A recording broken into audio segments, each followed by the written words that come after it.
If your Steam profile looks as empty as a deserted server, you're overdue for some achievement magic.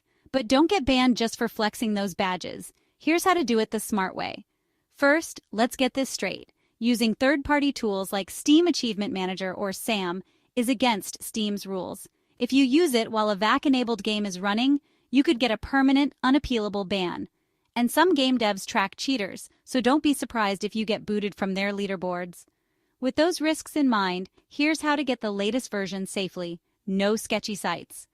Head to the official GitHub page at github.com/gibbed/Steam Achievement Manager/releases. Download the newest zip. Right now it's version 7, 0.37. Extract it with 7-zip or Windows. Pro tip, make a dedicated folder for SAM. Fire up Steam, then double-click sam.picker.x.